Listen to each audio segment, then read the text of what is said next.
Okay, here we are, class. This is the final exam explanation for you. So, throughout the semester, you have been able to do a lot of different things in this course. You have created a purpose statement.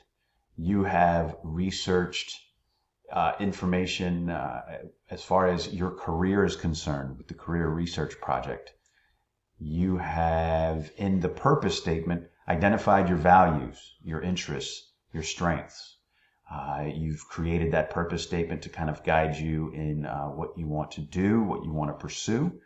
So in this final story project, this is a culmination of everything you've done in the semester. So you're going to be presenting as if it were 8 to 10 years from now. So imagine that it is 8 to 10 years from now, and you've already completed your education and you're in your dream career.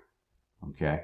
And now you're looking back on your journey and you're telling your story while you're incorporating everything you've learned in this course. So there are a few different ways you can do this. These are just examples, so please don't think that these are the only options. You can be, maybe you're being interviewed on the news because you did something extraordinary in your specific career. Maybe you are mentoring a new employee or a student who wants to know how you got to where you are today.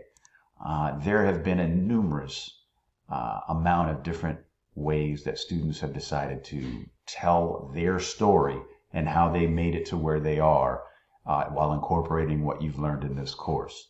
So this is the culmination of everything we've done this semester. So let's talk about your presentation. So your presentation, it says here 5 to 8 minutes. I'm okay with it being 4 to 7 minutes, and I include that in the final story project instructions later on, or in Canvas. You'll see that. So here I'm kind of mapping out the required content and elements that you need for your presentation. So this is what I'm looking at, right? So I'm looking at, your content in your organization, was your story told in a creative and realistic way? The audience would be me. Am I able to clearly identify the setting and background for your presentation? Now, what I mean by that is, if you're on the news, then you're going to be able to show me or explain that you're on the news, such as, say, having a reporter saying, "Hello, welcome to WESH 2 News. Today we're interviewing Francisco Perez, who has, cured COVID-19, whatever it may be." So that's what I mean by the background of your presentation. Make sure your time limit, again, it says 5 to 7. Keep it 4 to 7 minutes, and you should be fine. So if it's too short, you're going to lose some points. If it's way too long, you're going to lose some points. So the main advice I would give you here is to make sure you practice. If you practice, then you will be okay, and you can be able to practice and kind of time yourself. So let's see. Moving on to language and delivery. Make sure that you're prepared and you're confident when you're speaking. So if you've practiced and you've gone through the planning document specifically, then it should make sense, and you should be confident when you're speaking about it. The language and vocabulary that aligns with your future path. If you've done the career research, then you'll be able to use verbiage and jargon that is specific to that career field. So I'll be able to tell if you've really done that research. So be sure to include that stuff. Your personal purpose. This section here, you're describing your personal purpose statement. We didn't do a purpose paper, but you did create a purpose statement. So you want to make sure you include this in your presentation. Give me a rationale. How did you come up with this purpose statement? And this is where you're going to be kind of explaining your values, your interests, your strengths. So, how did all of that come together, and how does it align with this career that you've made it in? Okay, and also how that personal purpose statement helped you choose your career.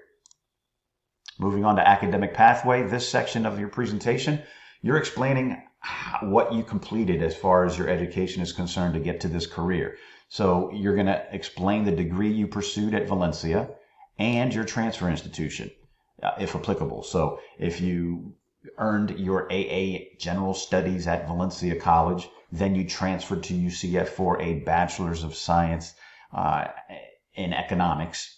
Then you're going to explain those degrees. If you got a master's degree or you got a PhD degree, you're going to explain all the degrees that you earned to make it to this point in your career. You're going to review how much it cost to complete your associate's and bachelor's degree and how you paid for your education. So for example, did you get grants? Did you get loans? Did you get scholarships? Personal budget? And you're going to want to be very specific in that, in explaining that. So if you did get scholarships, I need you to explain to me and name what scholarships you earned. So that is important. Same thing with the grants and the same thing with the loans. Did you get subsidized loans, unsubsidized loans? So you want to research that information. And lastly, for academic pathway, what resources did you use or take advantage of to be successful? All right. So what did you use at Valencia to help you be successful and to develop your education plan? If you think back on the PLACE co-curricular, you were exposed to a lot of different places on campus, and those are resources that you can use to help you be successful. So make sure you include those in your presentation as well. And then finally, the last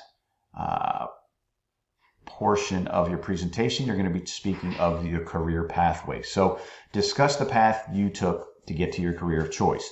Your presentation should include the steps you took after completing your degree to secure your career. As you've heard me say in class many times, you most likely will not graduate with your degree and then boom, you're in a job of your dream, right? So it's not your dream job right away. And if it is, congratulations, that's fantastic. But for most of us, it may take some steps to getting there. So what did you do? Did you participate in any internships? Did you have to get any certifications for your specific field or licenses?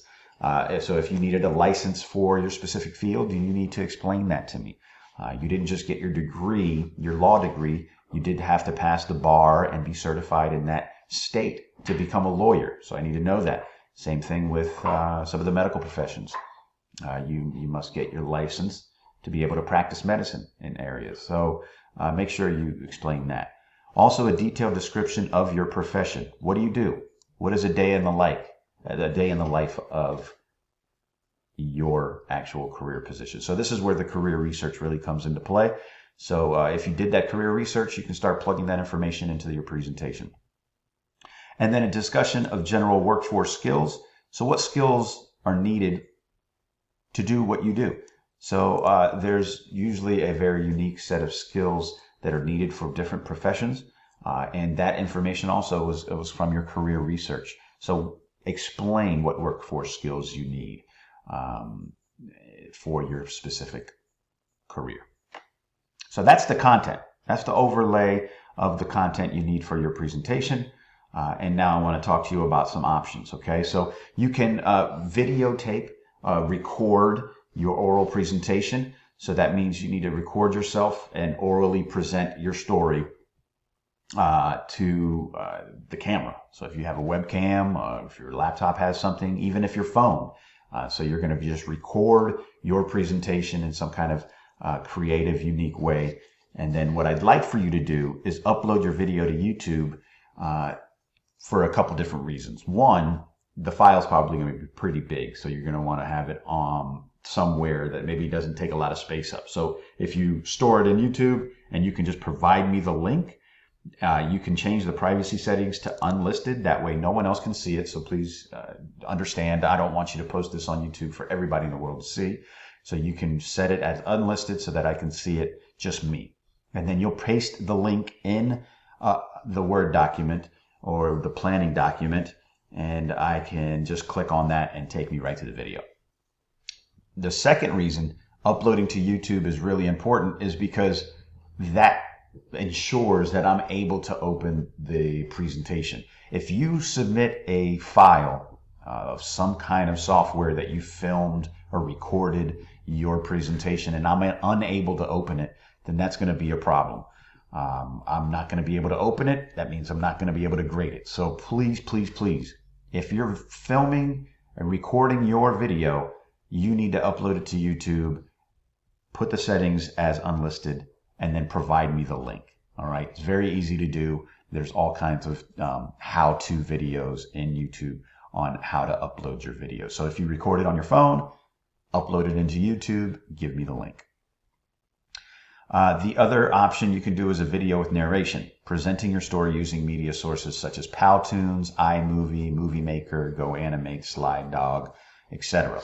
If you select these options, you'll need to include the narration and incorporate visual components. I will be honest with you, I don't know how to use any of these. So if you're going to go this route, maybe you've used it before or you're courageous and you want to learn something new, go ahead and do it. But again, if you're having issues or difficulties, I'm not going to be able to answer your questions. You'd need to contact the actual people themselves. So if you're making a Powtoons video and you don't know how to do something, you need to contact Powtoons to get them to explain it to you. So, but you have those options. Now, if you're going to use Powtoons, they only let you do for free a certain amount of minutes. I think it's 3 minutes. So if you use that option, just know that you may have to make 2 of them to meet the required length of the presentation. And then option number 3, you can have a narrated PowerPoint presentation or any other presentation software. So if Google Slides, you can do narration, things like that. So you can have the information up on a slideshow and then you're just narrating it, kind of how I'm doing this right now. So you're just narrating it on. And then here I've provided you a link on how to record a slideshow with narration and slide timings in the PowerPoint. So that is an option as well. If you have a different idea on how you'd like to do this, capturing video or doing something, just reach out to me and let me know and we can talk about it, okay? Also, you're going to be submitting your script. So when you do your presentation, I need you to type out your script on how you're doing it. This is a written account of your entire presentation. And you should be writing it in paragraph or detailed in an outline format. Either one of those works. So you're going to be submitting a few different files with your presentation. Actually 2 of those files are your planning documents. And then the last is going to be the script. So those are your 3 documents you'll be submitting. The 2 planning documents and your script are the 3 files you're going to be submitting, along with the actual link to the YouTube channel that you've uploaded your file, or the PowerPoint with the narration. So those kind of things. And then you're basically going to use the final story planning document. Is very important. I'm going to show you that next. And these planning documents are an outline of everything that I've talked about right here. So all of the criteria and content I'm looking for, you're going to be including in your planning documents. And I'm going to show you what that looks like. So if you come over to the actual planning documents here, you're going to download both of those documents and you're going to input the information. So if we look at this here, I've basically outlined your entire content for your presentation. So here for purpose, what is your purpose? Put it in here. So basically state your purpose statement that you've already submitted. Now you're going to explain how you came to understand your purpose. Did something in life happen? How did you come up with this purpose statement? Did something kind of trigger that for you? Explain that here. And then here, how is your purpose related to your values, your goals, your interests, and strengths?